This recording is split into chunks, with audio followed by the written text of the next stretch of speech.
Assalamualaikum warahmatullahi wabarakatuh.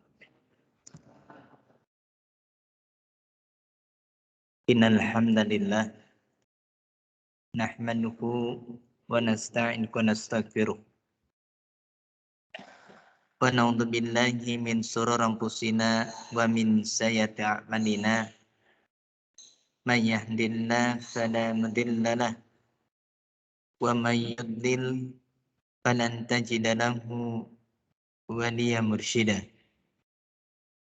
Asyhadu an la ilaha illallah wahdahu la syarika lah. Asyhadu anna Muhammadan abduhu wa rasuluh alladzi la nabiyya ba'dah.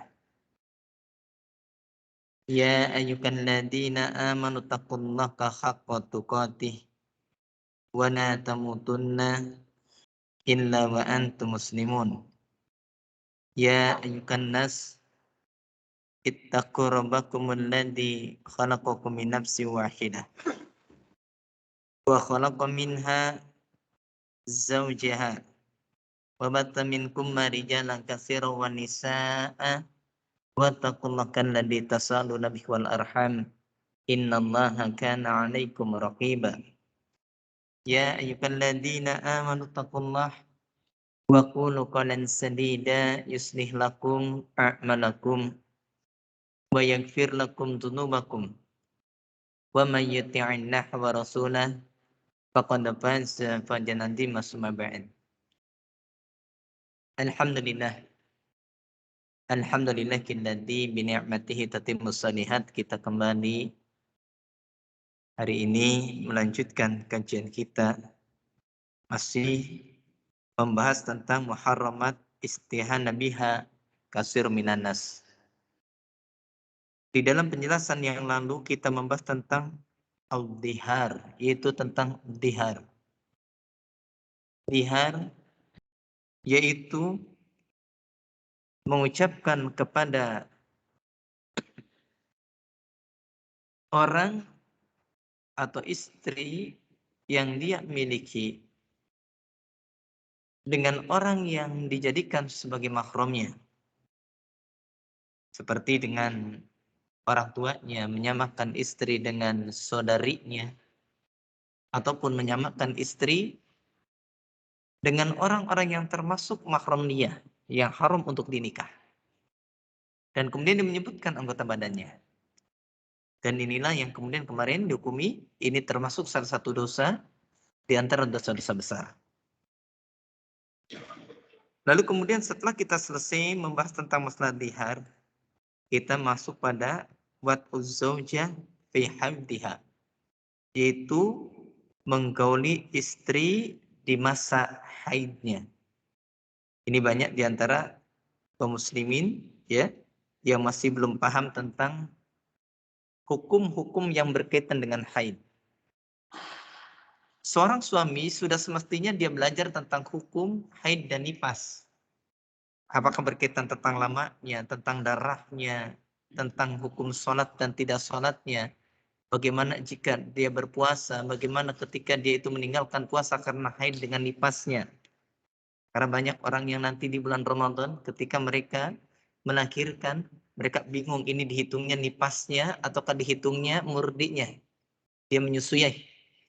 Nah, nanti situ timbul kebingungan. Itulah sebabnya suami harus belajar menuntut ilmu. Agar apa? Agar istri cukup bertanya pada suami. Tidak bertanya pada orang lain. Apalagi berkaitan tentang ini sensitif. Jangan salah ya. Sensitif. Kenapa? Karena orang bicara tentang haid itu bicara tentang perkara-perkara yang bersifat sebagian orang menganggapnya tabu. Maka kalau dia belajarnya pada suaminya itu jauh lebih mudah. Ketika mau mengecek apakah betul ini darah haid atau darah istihadah, maka yang tahu adalah siapa? Suaminya. Nah, kita lanjutkan. Lalu bagaimana apabila ada seorang suami dia mendatangi istrinya sedangkan istri masih dalam kondisi haid? Atau dia sudah selesai dari haid, dia belum sempat mandi. Apa yang harus dia lakukan? Kemudian bagaimana seandainya itu sudah terjadi? Bagaimana cara menebusnya? Maka di sini dikatakan qala ta'ala, Allah Subhanahu wa taala berfirman, kata Allah Subhanahu wa taala, wa yas'alunaka 'anil mahid, dan mereka manusia bertanya kepada engkau wahai Nabi Muhammad tentang haid. Qul, katakan, huwa ada, haid itu adalah kotoran. Haid itu kotoran. Karena kita mengetahui bahasanya darah haid itu adalah yaitu sel telur yang kemudian gagal dibuahi. Kalau tidak salah menurut kedokteran begitu ya. Ya, betul ya dok ya. Seperti itu. Yang kemudian dia pecah menjadi darah haid. Ya. Lalu kemudian kata Rasulullah, kata Allah Subhanahu wa taala, kemudian tajzilu an-nisa'a fil mahid. Kemudian maka jauhilah para wanita itu di masa haid mereka. Kalimat i'tajilu ini adalah fi'il amr. Ini adalah kata perintah. Sedangkan kita mengetahui al-aslu fil amri lil wujub. Hukum asal perintah itu wajib. Maka menjauhi wanita di saat haidnya hukumnya wajib. Melanggarnya berarti haram. Sebagaimana dalam kaidah dikatakan amrun bisyai' nahyun an didhi. Diperintahkan sesuatu maka terlarang dari kebalikannya.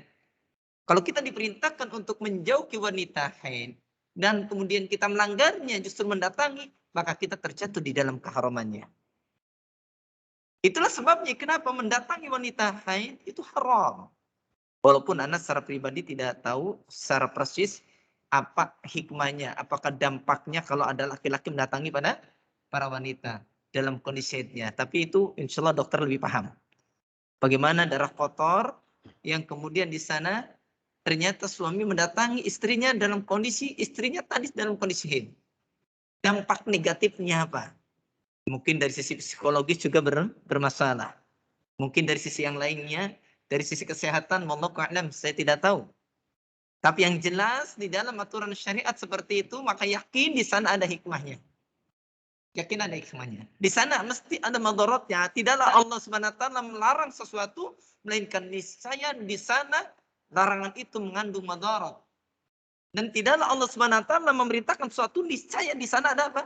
Ada maslahat. Ada maslahat. Lalu kemudian di sini pun dikatakan wala taqrabuhunna hatta yathurna, dan janganlah kalian mendekati mereka para wanita dalam kondisi haidnya sampai mereka suci. Nah, ini yang kemudian jadi permasalahan. Suci di sini apakah yang dimaksud dia bersih dari darah haid ataukah sudah mandi? Bagaimana kalau kemudian dia ini misalkan selesai dari darah haid? Pada Isa dia selesai dari darah haid, kemudian belum sempat dia mandi, kemudian suaminya mendatanginya. Apakah ini termasuk ya mendatangi orang yang sedang haid atau tidak? Lalu kemudian dikatakan faida tatahharna fa'tuhunna min haitsu amarakumullah. Maka apabila mereka para wanita sudah bersih, fa'tuhunna, maka datangi oleh kalian mereka min haitsu amarakumullah, di tempat yang di sana Allah perintahkan kepada kalian. Datangi di tempat yang telah Allah perintahkan. Innallaha yuhibbut tawwabin wa yuhibbul mutatahhirin. Sungguhnya Allah Subhanahu wa taala mencintai orang-orang yang bertobat dan Allah Subhanahu wa taala mencintai orang-orang yang bersuci. Nah, dari sini kita mengetahui bagaimana ternyata haid itu kotoran. Di dalam pandangan Islam kotoran. Dan Anda yakin dalam pandangan ilmu kedokteran pun ilmu medis pun ini dianggap satu kotoran. Ya. Ini adalah satu kotoran. Makanya di sana dilarang mendatangi wanita dalam kondisi haidnya. Karena ini akan mendatangkan madarat, mendatangkan bahaya. Ini ada dalam surah Al-Baqarah ayat yang ke-222. Fala yahilu laku an ya'tiyaha hatta tagtasila ba'da tuhriha. Maka dikatakan tidak halal mendatangi wanita sampai dia mandi setelah sucinya. Jadi walaupun misalkan wanita tersebut dia sudah suci, ya sudah suci, misalkan ba'da syuruk, setelah matahari terbit dia suci. Wanita ini sudah bersih dari haidnya.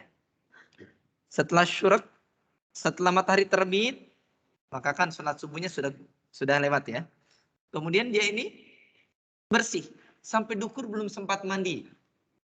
Nah, selama dia belum sempat mandi tersebut, walaupun dia sudah bersih, maka dia tidak boleh digauli. Kecuali dia sudah apa? Sudah mandi. Kalau sudah mandi baru boleh digauli. Kalau tidak boleh.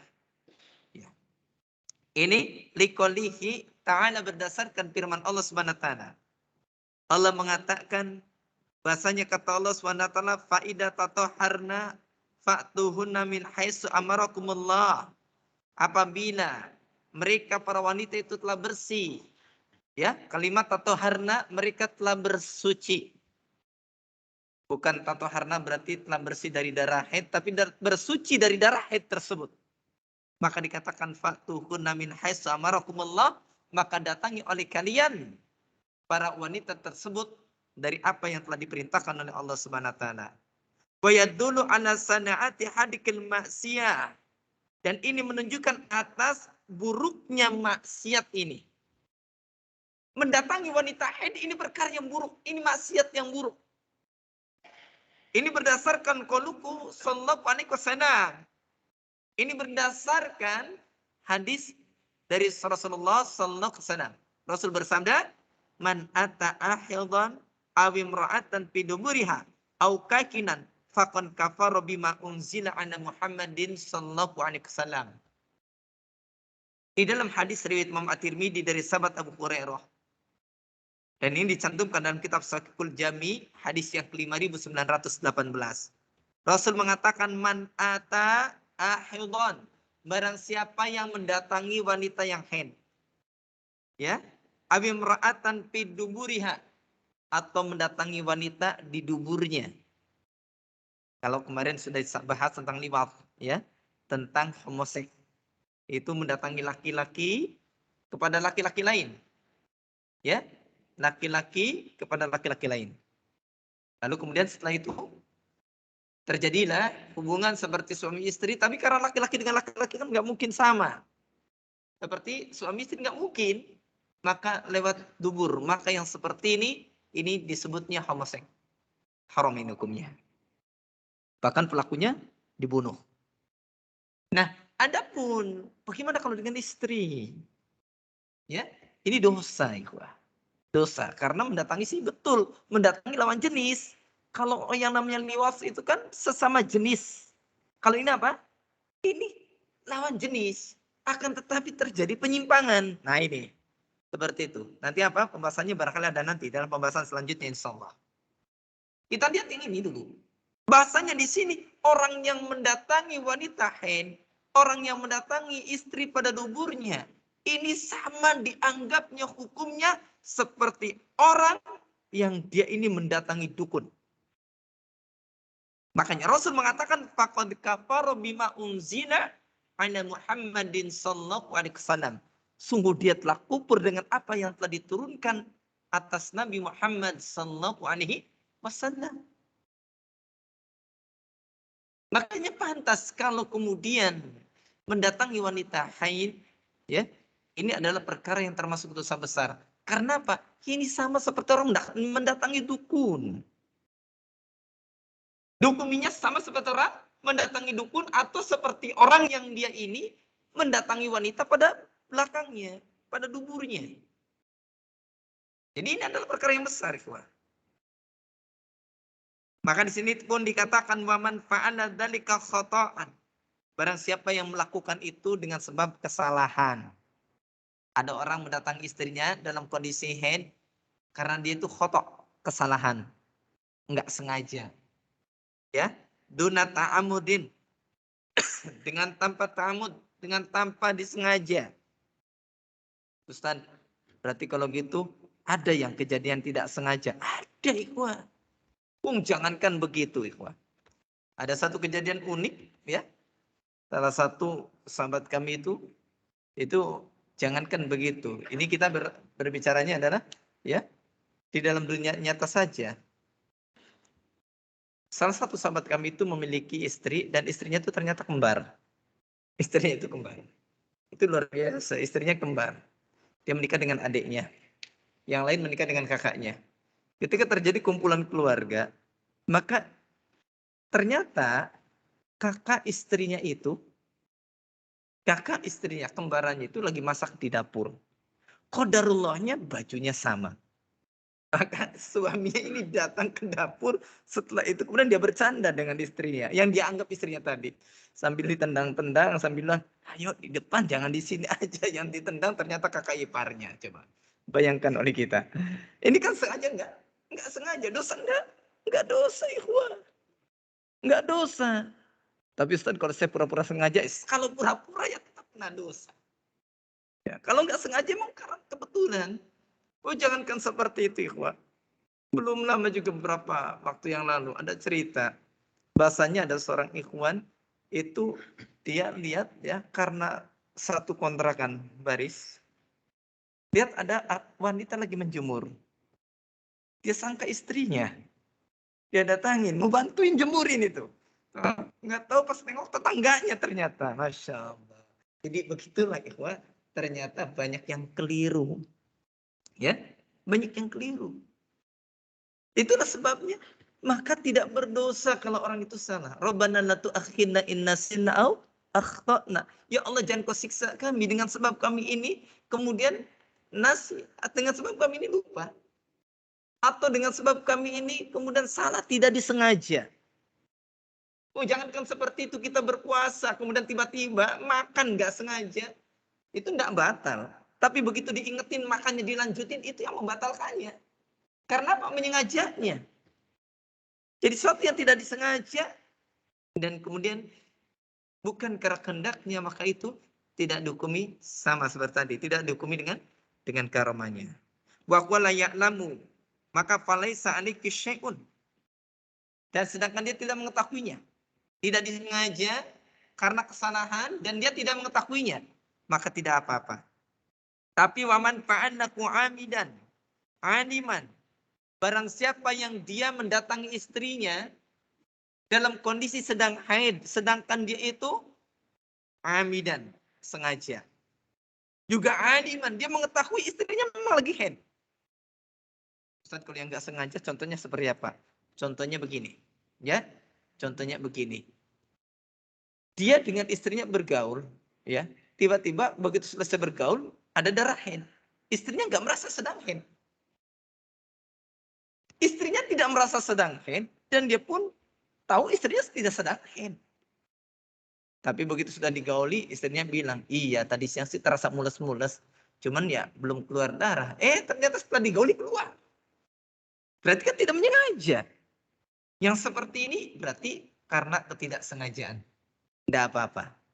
Tapi kalau kemudian dia menyengaja dan tahu istrinya dalam kondisi haid, lalu kemudian dia melakukannya, maka dikatakan fa'alaikil kafaroh, maka atasnya wajib membayar kafarat.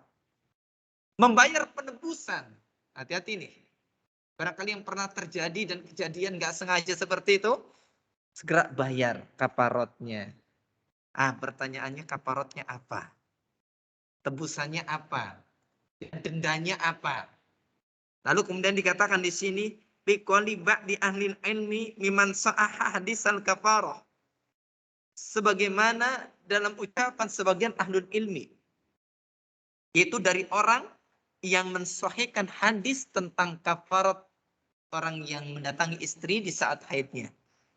Di sana dikatakan waqiyah dinarun au nisfu dinarin, yaitu dia wajib membayar kafarat 1 dinar atau setengah dinar.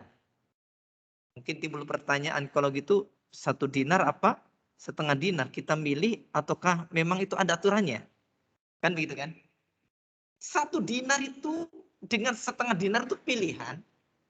Ataukah 1 dinar itu dengan setengah dinar itu 1 dinar jika bagaimana? Setengah dinar jika bagaimana? Kan begitu kan? Seperti apa aturannya? Maka di sini dikatakan bahasanya qala ba'dukum wa huwa mukhayyarun fihima. Maka kemudian sebagian dari ulama mengatakan itu mukhayyar. Dia itu dipilih, silahkan. Boleh 1 dinar, boleh setengah dinar. Kalau sudah dikatakan demikian, kita milihnya mana? Biasanya yang paling murah, setengah dinar. Ya, setengah dinar. Itu menurut sebagian pendapat ulama mengatakan, yang satu mengatakan pilihan. Boleh 1 dinar, boleh setengah dinar. Kemudian waqona ba'dukum. Tapi sebagian ulama pun mereka berkata, ida atahapi awali haidiha. Apabila dia mendatangi di awal waktu haidnya. Di awal waktu haidnya. Haid istrinya itu misalkan 1 minggu. Ya, 1 minggu berarti 7 hari ya. 7 hari. Berarti hari keempat adalah hari tengahnya. Nah, hari ke-1 sampai ke-3 itu adalah awalnya. Jika dia mendatangi pada hari 1, 2, 3 tersebut, maka dikatakan ya, fi awali haidika fi pauratid dam. Di awal haidnya, di saat darahnya lagi banyak-banyaknya. Biasanya kan orang haid begitu kan. Awalnya banyak dia. Maka dikatakan fa'aliki dinarun. Maka dia kafaratnya 1 dinar. Kalau mendatangi di waktu awal, di awal haidnya, ketika darah sedang banyak-banyaknya. Kalau 7 hari, tengahnya adalah hari keempat. Hari ke-1 sampai ke-3 itulah awalnya. Maka dia membayar kafaratnya 1 dinar. Ya. Lalu kemudian dikatakan wa in ataha fi akhiri haidiha. Jika dia mendatangi istrinya di akhir haidnya. Di akhir haidnya. Maka dikatakan idza khafad dam, apabila darahnya sudah ringan, sudah sedikit. Kemudian qabla iktisaliha, atau sebelum mandinya. Tadi kan sudah bersih tapi belum mandi. Sudah bersih tapi belum mandi. Maka yang seperti ini fa'aliki nisfu dinar, maka dia membayar 1,5 dinar. Ya. Jadi ada 2 pendapat. Pendapat pertama mengatakan 1 dinar dengan setengah dinar itu pilihan. Ya, 1 dinar dengan setengah dinar itu pilihan. Silakan. Mau 1 dinar, mau setengah dinar silakan. Tapi pendapat yang kedua dirinci. Kalau mendatangi di awal haid, bayarnya 1 dinar. Karena darah lagi banyak-banyaknya. Tapi ketika dia mendatanginya setengah lebih, alias di akhir haidnya, maka dia dijatuhkan berapa? Yaitu dijatuhi kafarat dengan setengah dinar. Ya, Masya Allah. Ya, kalau kita pilih yang mana, Pak? Pilih yang mana kira-kira? Pilih nggak usah datengin, ya. Nggak usah datengin istri, nanti aja lah sabar. Masa nunggu seminggu nggak kuat ya. Waduh Ustaz nggak kuat, puasa. Ya. Waduh Ustaz puasa juga nggak kuat. Ya sudah, tambahkan aktivitas. Ya. Aktivitas juga nggak kuat. Wah, ini alasan berarti ya. Masa 7 hari aja nggak bisa. Ya, itu. Masa nggak kuat selama 7 hari. Ya. Itu enggak Ustaz enggak kuat. Nah, ini alasan, berarti pengen nambah dia alasannya ya. Ya ini yang salah ini yang seperti ini. Nah, lalu kemudian di sini pun diterangkan wa dinaru bitakdir mutadawil arba'ah fasila khamsah wa ishrin. Maka yang namanya 1 dinar itu sebanding dengan ukuran 4,25 goroman. 4,25 gram. 4,25 gram. Jadi 1 dinar itu sebanding dengan 4,25 gram. 4/4. Jadi kalau sekarang emas itu harganya misalkan kita ambil mudahnya yaitu 500.000. Berarti kalau 4 dinar, kalau 1 dinar 4,1/4, berarti tinggal dihitung saja 500 kali 4/4. 2.125.000. Kan gitu ya. 2.125.000. Tuh. Ya, 2 juta. Lumayan kan? Lumayan. Kalau setengahnya, ya tinggal bagi 2 saja. Masya Allah. Ya Ustaz, eman lah kalau uang segitu bagi. Hanya kalau emannya sabar. Makanya. Jangan memaksakan. Ya, sabar sedikit. Masa kalah dengan duda? Duda aja bersabarnya berbulan-bulan. Antum cuma 1 minggu masa tidak kuat. Gitu. Ya, bersabar sedikit insya Allah. Ada saatnya nanti, ada waktunya. Ustaz saya nggak kuat. Ya sudah kalau gitu bercumulah dengan istrimu. Asal jangan di tempat headnya. Udah itu saja. Waduh, Ustaz kalau kebablasan, ya sabar. Nah ini, latihan sabar. Jangan cari alasan. Ya. Nah ini Masya Allah pembahasan ini khusus untuk anak yang 17 tahun ke atas ya. Yang belum nikah harus tutup telinga ini. Nggak boleh. Yang bujangan ada nggak bujangan ya? Atau duda ya. Duda harus tutup telinga ini. Ya, barangkali nanti nggak apa. Ya, aduh Masya Allah ini pulangnya nggak bisa dipraktekin Ustaz. Ya, jangan dipraktekkan. Ya. Yaitu minad dahab dari emas. Kemudian dia tasodaku biha, kemudian dia bersodako dengan emas tersebut, atau bikimatiha, atau dengan harganya. Boleh dengan emas dengan 1 dinar tersebut, atau boleh dengan harganya. Ya, minal auraqin naqdiyah, dari mata uang yang berlaku. Jadi boleh kita ini kemudian dengan dinarnya langsung dikasihkan. 4,25. 4/4 gram.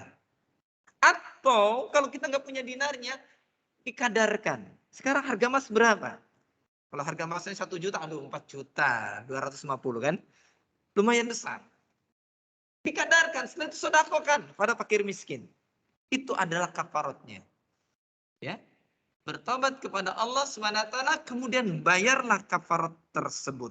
Nah ini adalah perkara yang penting agar kita tidak meremehkan perkara-perkara yang dilarang oleh Allah Subhanahu wa taala.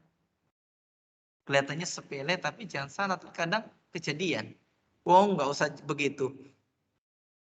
Ana sendiri sering dapatkan pengaduan atau curhatan suami istri begitu. Ya Ustadz, ya saya kira waktu itu saya sudah bersih. Akhirnya saya mandi katanya. Sudah mandi karena suaminya udah nahan diri sudah 5 hari nggak mendatangi istrinya. Begitu dia sudah mandi didatangi, ternyata keluar lagi. Wah, itu bukan udah bersih. Padahal dia mungkin belum mencek secara detail sudah bersih atau tidak. Ya, keburu suaminya sudah nggak tahan. Nah ini seperti ini, wah. Hati-hati. Kadang terjadi ya. Terjadi. Ya ini khusus untuk orang dewasa ya. Sudahlah. Ya dilewatkan saja. Pembahasan seperti ini ya. Ya khawatir nanti yang muda kebayangnya apa nanti. Nanti sudah jangan dipikirkan. Tapi ala kulihan, pada prinsipnya hendaknya setiap kita itu belajar. Setiap suami itu harus mengerti. Berulang kali anak katakan, setiap suami harus belajar dan ngerti tentang hukum-hukum kewanitaan. Kenapa?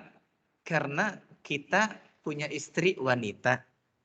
Terkadang pula nanti kita punya anak wanita. Sebagai contoh saja. Ketika kita batasan aurat, kan kita beranggapan bahwasanya sesama mahram itu aurat bebas ya. Padahal di sana ada aturannya. Seorang wanita di hadapan mahramnya, di hadapan mahram, bukan di hadapan suami, maka auratnya itu sebatas tempat-tempat hiasan.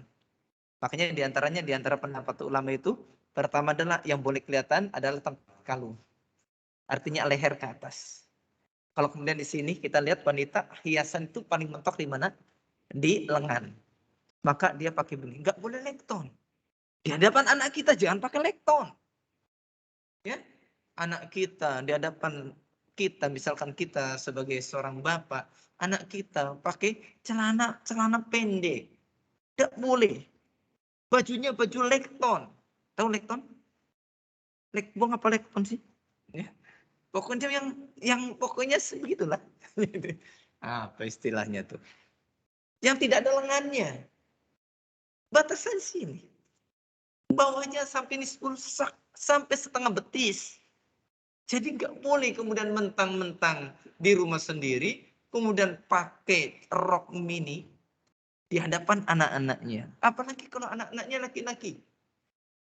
Ibunya pakai seperti itu mengajarkan dan mendidik anak tidak baik. Makanya batasan aurat wanita itu, walaupun dengan mahramnya, itu ada batasannya. Bukan bebas, bukan. Ustaz kalau depan suami, kalau suami mah jangan ditanya itu mah. Jangankan pakai rok mini. Hatta misalkan lebih daripada itu, itu mah urusannya dengan suami, bebas. Makanya kan pernah ketika seorang wanita diwawancarai, ya, diantaranya pernah disampaikan oleh salah seorang ustadz, itu ketika diantara resep dia bisa bahagia hidupnya selama bertahun-tahun berumah tangga, masya Allah itu menceritakannya bagus. Bagaimana dia menghadapi suaminya ketika marah. Ketika ditanya, bahasanya kalau gitu harga diri Anda nggak ada. Ya selalu mengalah dengan suami. Apa jawab wanita tadi? Dia mengatakan, kita dalam rumah tangga tidak bicara harga diri. Di mana harga diri kita nggak usah bicara. Wong jangankan harga diri. Wong saya itu di depan suami semuanya saya buka pun nggak masalah. Wong saya menanggalkan seluruhnya pun nggak masalah. Maka ketika berbicara tentang untuk suami tidak bicara tentang harga diri katanya. Masya Allah ini panjang ceritanya. Tapi saya nggak akan ceritakan di sini. Ya kita lanjutkan. Lalu kemudian pelajaran selanjutnya yang berkaitan tentang perkara yang sering diremehkan oleh manusia. Padahal ini perkara yang haram, yaitu ityanul mar'ah fi duburiha. Tadi sudah disampaikan. Mendatangi istri di duburnya. Mendatangi istri di tempat yang belakangnya. Bukan dari arah belakang. Tapi di tempat buang kotoran. Ini tidak boleh. Ba'du syadin min di'afil iman. Bahasanya sebagian orang yang tidak normal, orang yang syad, orang yang dia itu abnormal, dan di antara orang yang lemah imannya, la yatawarra an ityani zaujatihi bituburiha. Dia tidak berlaku warok. Tidak berlaku warok mendatangi istri dari arah tuburnya. Tubur itu adalah fi maudhi'i khurujil ghaid. Itu tempat keluarnya ghaid. Tempat keluarnya ghaid yaitu keluarnya buang air. Ada yang mendatangi seperti itu. Mendatangi istrinya bukan dari arah depan, bukan yang bagian depan tapi bagian belakang. Wahada minal kabair, dan ini termasuk dosa besar. Ini adalah dosa besar. Faqad la'ana Nabiyyu sallallahu alaihi wasallam man fa'ala hada. Dan sungguh Nabi SAW telah melaknat orang yang melakukan ini. Orang yang melakukan ini dilaknat oleh Nabi Sallallahu Alaihi Wasallam. Dan kita tahu kenapa satu dosa dikatakan besar. Para ulama ketika menyampaikan apa sih kriteria dosa itu dikatakan besar. Pertama, dosa dikatakan besar. Pertama itu ada apabila nafyul iman, meniadakan keimanan. Satu dosa dikatakan besar kalau dia itu nafyul iman, meniadakan keimanan. Yang kedua, satu dosa dikatakan dia itu dosa besar, di antaranya adalah adanya laknat. Kalau misalkan la'anallah al-Yahud, Allah melaknat orang Yahudi, atau la'anna Rasulu, Rasul melaknat, berarti ini adalah dosa besar. Jadi kalau di sana pertama, nafyul iman, meniadakan keimanan, ini dosa besar. Kalau ada laknat, berarti ini dosa besar. Ada wa'id fil akhirah, adanya ancaman di akhirat. Seperti la yadkhulul jannah, tidak akan masuk surga. Khati, orang yang memutuskan silaturahim. Berarti dosa besar kan? Dosa besar. Atau diantaranya adalah adanya had, hudud. Had, hukuman di dunia. Mencuri, potong tangan, berzina, dirajam. Itu dosa besar berarti. Ya, itu adalah dosa besar. Nah, kalau ada yang seperti ini, itu berarti dikatakan dosa besar. Mendatangi istri pada duburnya, itu termasuk dosa besar. Kenapa? Karena Rasul melaknat. Ini sebagaimana dikatakan fa'an Abi Hurairah radhiyallahu anhu marfu'an.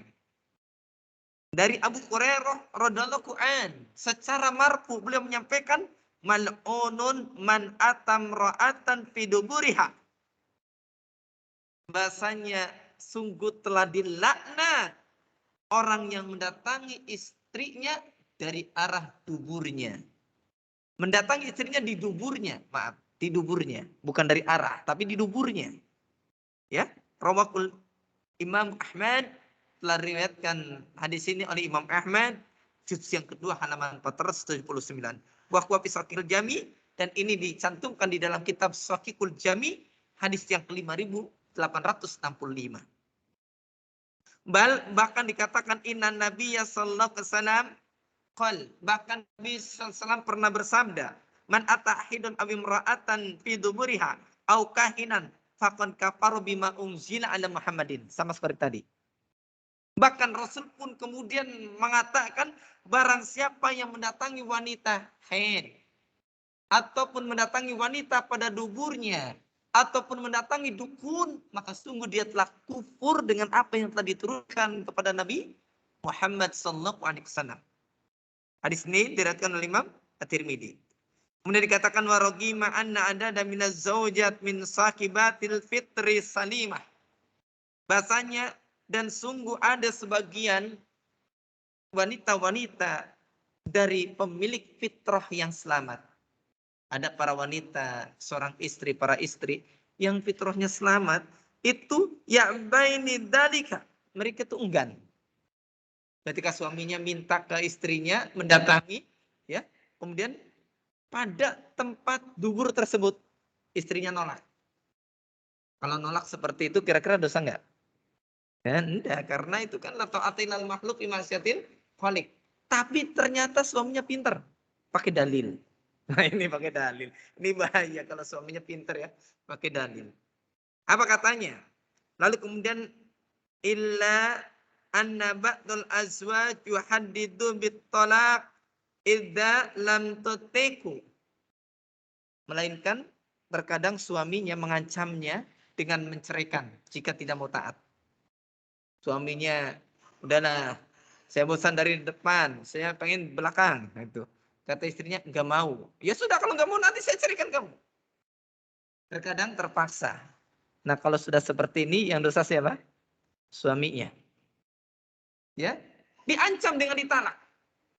Tapi kemudian pula dikatakan wa ba'dukum qad yakhda'u zawjatahu.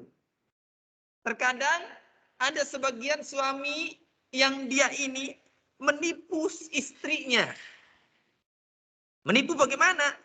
Allati tastahi min su'ali ahli ilmi.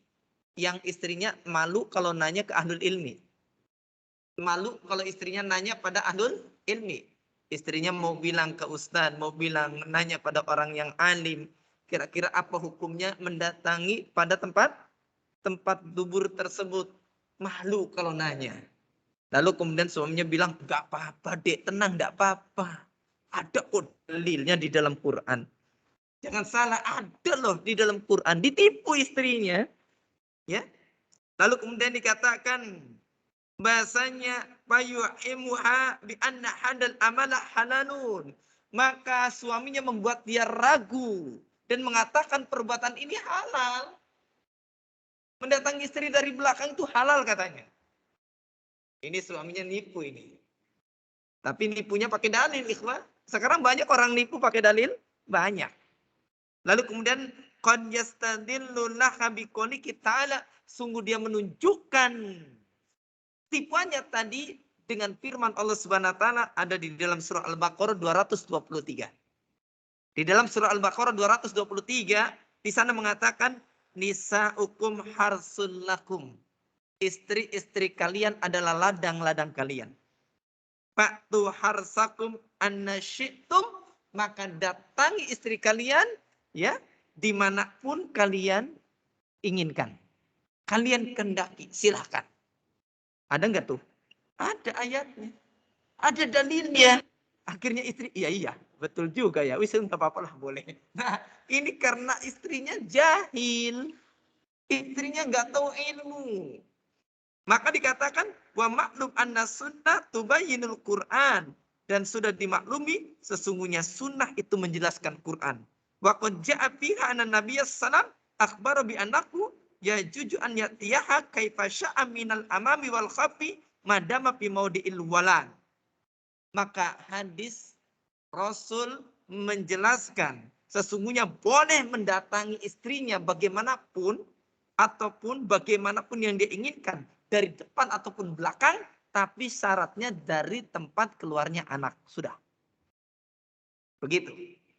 Jadi bukan kemudian ayat itu dipotong, kemudian dijadikan dalil untuk menipu istri. Awas, ingat ya.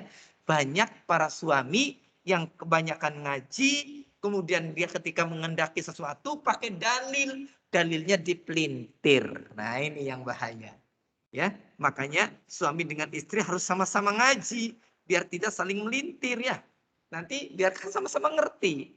Suami membebaskan istri dan anaknya dari api neraka dengan ilmu, istri pun mendidik anak-anaknya agar sampai pada surga pun dengan ilmu. Begitu. Jadi suami istri wajib belajar dan menuntut ilmu. Tapi itu saja barangkali yang bisa saya sampaikan pada kesempatan di malam hari ini. Mohon maaf jika lebih dari waktu yang telah ditentukan. Mudah-mudahan apa yang disampaikan bermanfaat khususnya bagi Anda yang menyampaikan dan umumnya bagi yang hadir dan mendengarkan. Syukran, jazakumullah khairan. Allah a'lam bishawab. Subhanakallahumma bihamdika asyhadu an la ilaha illa anta astaghfiruka wa atubu ilaik. Akhir da'wana alhamdulillahi rabbil alamin. Wassalamualaikum warahmatullahi wabarakatuh.